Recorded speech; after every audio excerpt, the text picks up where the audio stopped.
Greetings. I am grateful to be here.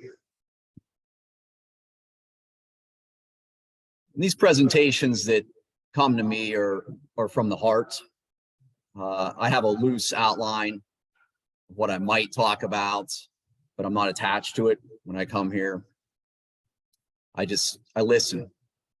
And that's what I encourage everyone to do, is to listen within to how Spirit, how your higher power, God, Christ, the Tao, Chi, universal life, whatever you want to call it, is speaking to you. And that glimmer, even gut feeling sometimes, intuition, and following that inner teacher, because that's really where the transformation occurs. God's will be done, not mine. And following that curriculum. If I follow my own egoic curriculum, whatever that may be, I'm going to experience conflict. And it's not a moral thing. It's just not going to work. It just doesn't produce results, bear fruit, my egoic path.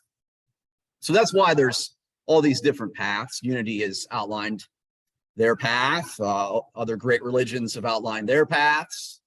And being brought up in the interfaith modality, interfaith minister, I do speak about those other paths, other religions. And so today I thought I'd just give a little poke at Taoism. I don't think I've talked about Taoism a whole bunch here, maybe once or twice over the years. But today, I'd like to note Taoism. There are three different sects in Taoism. One of them is the philosophical view of Taoism. The other is the Taoist yoga, the meditative part of Taoism, the experiential part, which is a little different than some of the experiential parts of Hinduism yoga, which I might compare that a little bit. And then there's the other part, which is the Taoist religion. And so the Tao is about listening to the Chi and following that, and that goes back to that inner teacher. And there's different techniques you can do that. And then there's also frames of mind you can focus on to follow that Tao. But if you've ever read the Tao Te Ching, you'll know that the famous beginning part of it, which of course I'm going to read that here, which is the Tao Te Ching announces in its opening line that words are not equal to it. Words are not equal to the Tao. The Tao that can be spoken is not the true Tao. Nevertheless, this ineffable and transcendent Tao is the ground of all that follows. Above all, behind all, beneath all is the womb from which all life springs and to which it returns. Awed by the thought of it, the author-editor of the Tao Te Ching bursts recurrently into praise for this primal Tao, confronts him with life's basic mystery, the mystery of all mysteries. And I think that anyone that's really wholeheartedly into their path should be at some level feeling that awe, feeling that inspiration, that connection to their creator. Like, wow, this life is awesome. And if you're not at some point, then you may want to take a different look at things. Because if you're not experiencing that from time to time, that's what it's really about, is that seeing that beauty for no reason at all. Simply looking outside at nature and feeling this connection with it, or feeling a connection with a fellow human, feeling the heart open up in them and looking at them in their eyes and feeling a brightness. And it's something very simple.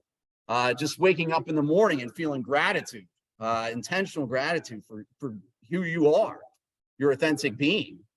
It doesn't have to be profound like some mountaintop experience. It's just this sense of appreciation for life. And this is what's all the great religions are trying to inspire us, is to experience that joy inside for no reason at all.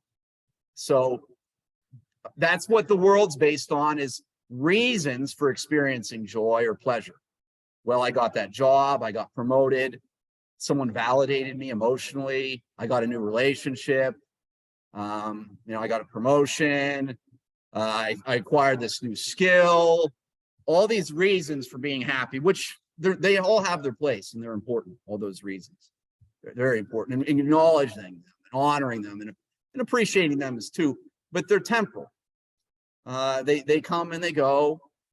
The Tao stays present through all of it. Doesn't change.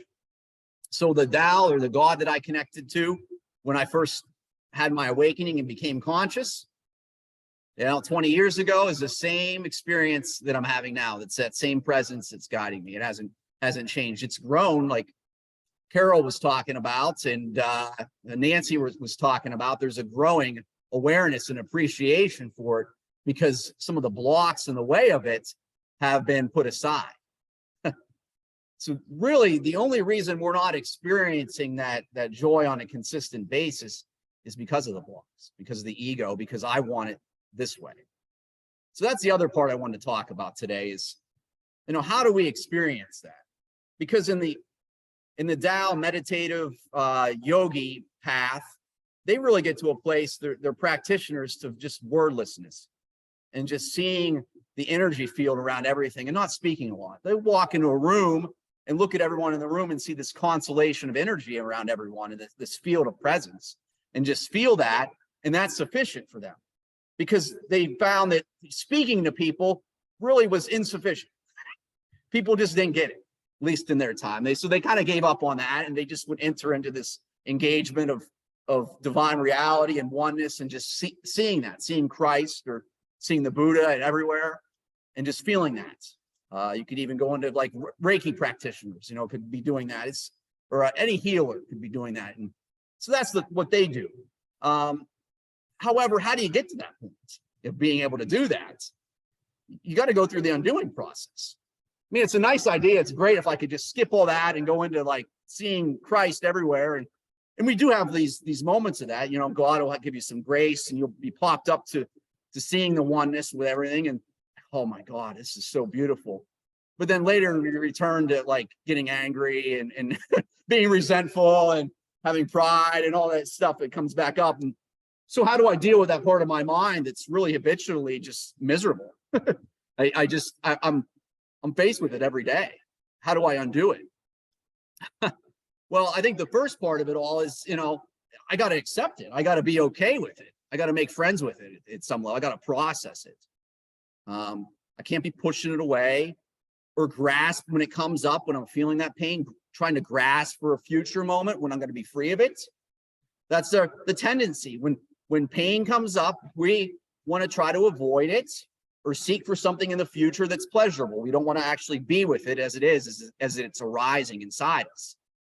So whatever practice that you can come up with, it can help you with that and processing it and accepting it as it is. And in a way, allowing it to float in your awareness, the pain. There's different areas that you may experience pain in your body. Sometimes it's like really in the heart.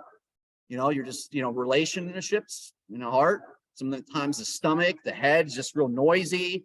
Sometimes the whole body, it's just feeling drained. Whatever it is, just embracing it as it comes up inside you, processing it, not reacting to it, finding a way not to react to it and not resist it. A lot of studies have been done on a scientific note that a lot of the pain that people experience is from the resistance to it and not the pain itself. So the part of us that's resisting this is really what's causing the suffering. And the Eastern paths have known this for years. Taoism has known this, Buddhism's known this, Hinduism, they've all known these things, that resistance creates suffering and problems and desire for things. But how do I stop myself from desiring something? And am I just going to tell myself it's bad? No, that's not going to work. I need something greater than myself to get me past myself. So the part of my mind that created that problem isn't the part of my mind that's going to get me out of it. And that's where the prayer comes into place, and the contemplation and the higher power and the Christ awareness. Is that part of us is what's going to go through and filter through the suffering, and there'll be like the veil will be lifted somewhat, and you'll start to see glimmers of light and peace. and you start to listen to that instead. And so that gives you the power to like be with your suffering.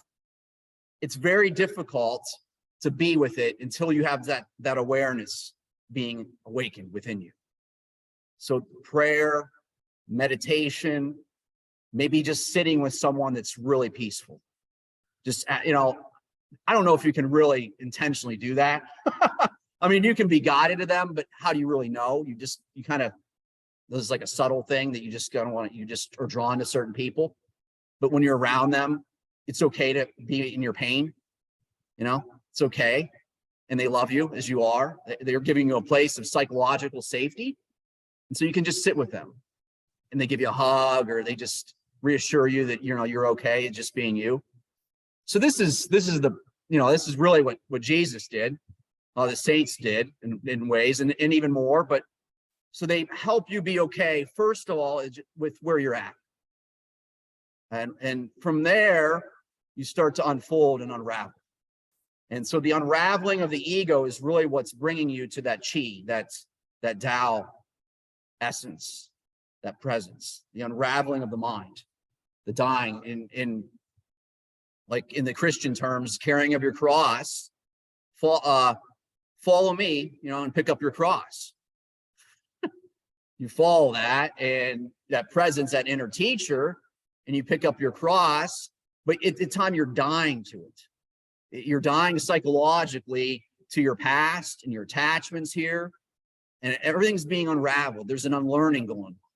So we're not really acquiring anything new. We're unlearning things and awakening to what's already inside us. This presence that's already inside us is an infinite well. So it doesn't get bored, it doesn't get tired, and it can't die. It's forever there, shining inside us. So why aren't more people doing it, accessing it? Why does the world look like it does? Well, I would say because of the pain that's all there, and people aren't processing pain, going through it to unravel that part of their mind and awaken to it. They're maybe still in the cocoon. They haven't got to the butterfly yet. No, we're not going to stay in the pain forever. You go eventually. You break free of it. And actually, that might even be the way for some. So much pain in their life, so much suffering, just builds and builds over years, and they hit a bottom and they surrender. That's what happened to me. So much pain in my life occurred that I got to the point where I had nothing else to do. I couldn't imagine my life going on as I was, and I couldn't imagine my life in any way, really. Drinking, couldn't imagine my life drinking or not drinking, basically, is what it came down to. And the trauma I experienced. So I surrendered and I awakened. It wasn't an intentional thing in a way that I was asking for that light to come to me, but I was asking for something different. So that's what's happening, is the ego wants to know what it's asking for. It wants to know the path and the curriculum. However, it doesn't get that. That's why we have faith and trust. When we, God's will be done, we don't get to know exactly what our curriculum is. We just ask for it, and things start to show up for us that are in our best interest. And we got to trust that. We don't get to have an image in our mind of exactly how our life's going to look like if we're going to follow God. All right. We can do that is kind of a way to distract ourselves, and it could be helpful. But I would assure you that things are going to get undone. There's going to be unlearning, and there's going to be processing of emotions and psychological things. But there's going to be love, and there's going to be peace, and there's going to be joy. Those things are guaranteed by following a higher power. And what's key about, and maybe I failed to mention this, but when you're going through your pain and suffering, one of the most important parts of that is knowing that God loves you, knowing that you are unconditionally loved as you are. And that was a huge thing for me. All right. No matter what, whether I'm acting in a certain way or not, that I feel is holy, joyous, free, I am loved. And no more, no less than anyone else. The light and love flows across all beings the same. from God, the universe, just pouring into us. And it's beautiful. And so that wonderment of wanting to know more about that keeps this going, keeps the journey going for you on an individual plane. So the first part is having that experience, and then in a childlike way, wondering how can that unfold in my life more, and enjoying that unfolding, and in a way also expecting that things are going to come up. It's not going to be blissful all the time. I'm going to cry. I'm going to go through grief. I'm going to maybe experience some trauma. I mean, I know about 10 years ago, I started remembering details of some trauma I experienced as a child, but I wasn't able to actually see that for what it was until I had the peace and the love and appreciation in my heart to look at it as it was. So all this stuff comes up, and you just include it all on the path. So that's really how do you get to that point where you're just looking at everyone and you're just in peace and you love and you look at everyone and in that quiet. And I like that song we were singing here, and you're the healer. Well, you got to go through you got to pick up your cross. You got to carry, you got to go process your pain. That's how you get there. And it really can't even be a goal. You just got to follow your inner teacher, and it'll take you there. And eventually that's the fruit that will be bared from that, but you don't really know how. And that's what's so different from a spiritual path and any other path. It's like I sign up for college, I'm going to go through this curriculum, and in the end, I'm going to get this degree. All right. That's the result, at least hopefully. Or I take this trade, I learned something from someone, and there's this trade given to me, this teacher, and then the end result is I'm able to craft something helpful. But with God, you don't know that the time it takes. Could be years until I'm able to do that. Could be days, moments. The Course in Miracles and a lot of the great religions says it depends on your willingness. Ultimately, depends on your willingness. Doesn't depend on time. So the idea that time heals is, it's more like your willingness. How willing are you to go through all that stuff, and face it? In the 12 steps of Alcoholics Anonymous, it says we have to be willing to go to any lengths to do it, any lengths to recover from addiction. And I know that for myself. And anything that comes up, we're willing to face as it is. I want to really learn how to not be angry with my significant other, not to judge her, whatever that is, and you make that as a goal. I want to really learn how to just love my child no matter what. I want to make that a goal of mine. It aligns with the divine characteristics. And how does that happen? God, show me. I don't want to be my own teacher. You resign from your own teacher. You give that up. That's how it happens. And I just wanted to read a little other portion of this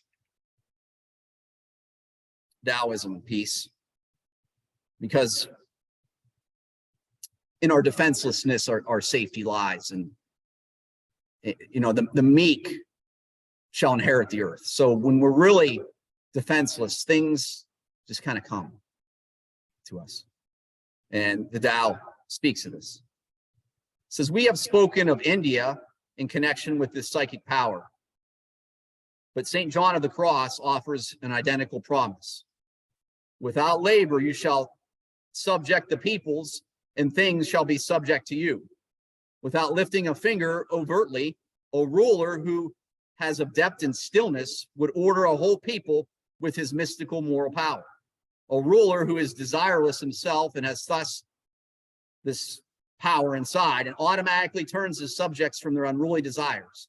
He rules without even being known to rule. The sage relies on actionless activity, puts himself in the background, but is always to the fore, remains outside, but is always there. It is not just because he does not strive for any personal end that his personal ends are fulfilled. So it's kind of a reverse thing. Now, this is their perspective on it. This is the Taoist. I'm just giving you, this is not how you have to take it. They're in the background, just observing and from stillness, looking at things. That's their path, at least that sect of it. and they allow people want to come to them because they feel psychologically safe next to that and sitting with it, and they might have a moment of peace, a holy instant. So that's the gift. There's plenty of people out there that are connected in that way. And when we're ready, we'll start meeting them, and they will, they will just kind of come out the woodwork. It was like, sometimes you might say, well, why am I not meeting any of these people? And well, maybe we're not ready. They're there. And eventually you'll be one. If you're following the path, you'll be one of those people. It's inevitable. You follow that. If you really say God's will be done, not mine, you'll be one of those. That's the destiny. You're a teacher of God. You're a child of God. You're to be shining that light. But until then, we rely on others to support us. We can't do this alone. Cannot. We need others' support. And I'm blessed for that. I've met so many different people over the years. And I don't expect people to come when you're healing whole. People come broken to you. They come to you traumatized. We run a Reiki clinic at the Y, and they often come to us like, well, I didn't want to come because I was kind of stressed out tonight. I was feeling jittery and a little angry earlier in the day. I was like, well, that's perfect time to come. I mean, that's why we're here. So, yeah. All right, I'll leave you with that. Thank you.